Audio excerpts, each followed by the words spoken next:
बद्रीनाथ को भगवान विष्णु ने इसलिए नहीं चुना क्योंकि वह सबसे पवित्र जगह थी, बल्कि इसलिए चुना क्योंकि वहां एक ऐसा रहस्य छिपा है जिसे आज तक ज्यादातर लोग समझ ही नहीं पाए। यह वही जगह है जहां भगवान ने भगवान बनकर नहीं, बल्कि इंसान बनकर रास्ता दिखाया।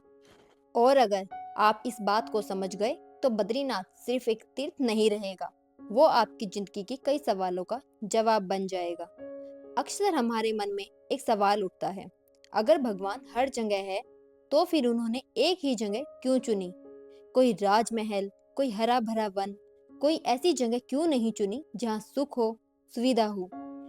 फिर हिमालय की बर्फ में ढकी, कठोर, निर्जन, थकाने वाली जगह बद्रीनाथ ही क्यों? यह सवाल सिर्फ जगह का नहीं है, यह सवाल भगवान की सोच का है। हिमालय वह स्थान है जहाँ इंसान अपने शरीर से हारने लगता है, सांस भारी हो जाती है, कदम थक जाते हैं और अहंकार धीरे धीरे टूटने लगता है।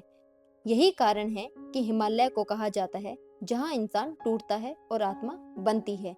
अब यहीं से कथा का असली रहस्य शुरू होता है। शास्त्र बताते हैं कि इसी स्थान पर नार और नारायण तपस्या में लीन थे, लेकिन यहाँ अक्सर लोग उलझ जाते हैं। अगर नार नारायण भगवान विष्णु के ही अवतार थे, तो फिर ये कैसे कहा जाता है कि भगवान विष्णु बद्रीनाथ में तप कर रहे थे? पहले इसी बात को समझिए। भगवान विष्णु कोई सिर्फ एक शरीर नहीं है, वह परम चेतना है। जब वह चेतना धरती पर किसी उद्देश्य से आती है, तो उसे कहा जाता है अवतार। राम अवतार में भगवान ने मर्यादा सिखाई, कृष्ण अवतार में भगवान ने प्रेम और कर्म सिखाया, और नारायण अवतार में भगवान ने तप, धैर्य और सहन शक्ति सिखाई। नार का अर्थ है मानव चेतना, नारायण का अर्थ है ईश्वर चेतना। एक ही सत्य के दो रूप। भगवान ने अपने ऐश्वर्य को एक ओर रखकर इंसान का रूप लिया, ताकि इंसान को इंसान की भाषा में सत्य समझाया जा सके।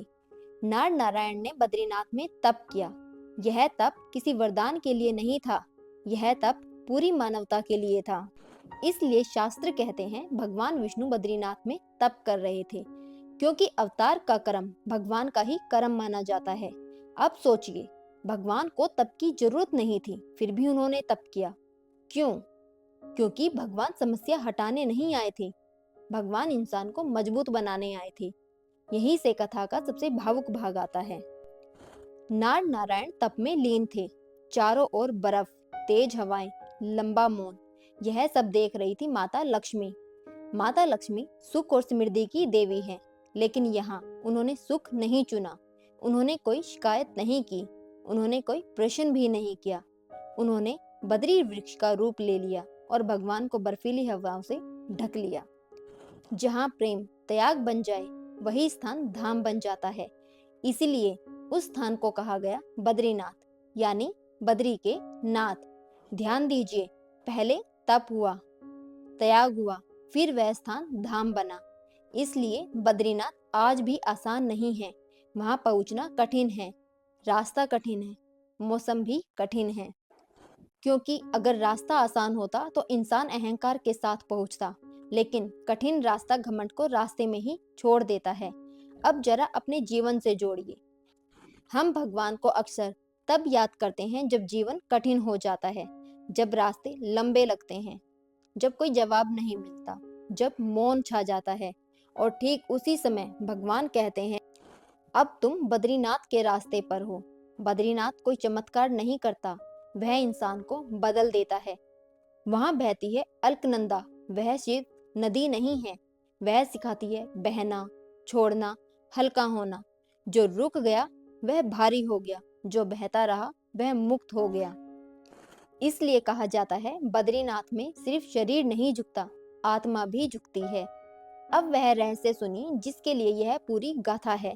भगवान विष्णु ने बद्रीनाथ इसलिए नहीं चुना कि वहां भगवान मिलते हैं, बल्कि इसलिए चुना कि वहां इंसान खुद से मिलता है, अपने डर से, अपने विश्वास से, अपने धैर्य से। भगवान आपकी परेशानी हटाने नहीं आते, भगवान आपको उस परेशानी से मजबूत बनाकर निकालने आते हैं। इसलिए अगर आज आपके जीवन में उत्तर देर से मिल रहे हैं, तो निराश मत होइए। जिस तरह बद्रीनाथ में भगवान मौन में तप कर रहे थे, वैसे ही आपके जीवन में भी ईश्वर मौन में काम कर रहे हैं, और जब उत्तर आएगा तो आप कहेंगे, अच्छा हुआ, सब कुछ आसान नहीं हुआ। यही बद्रीनाथ का रहस्य है, यही इस गाथा की आत्मा है। अगर यह कथा आपके दिल तक पहुंची हो तो चैनल को अपना ही समझिए। यहाँ हम भगवान की गाथाएं सिर्फ सुनाने के लिए नहीं, समझाने और जीने के लिए लाते हैं। चैनल को सब्सक्राइब कीजिए, वीडियो को उन लोगों तक पहुंचाइए जिन्हें आज भगवान की एक आवाज चाहिए।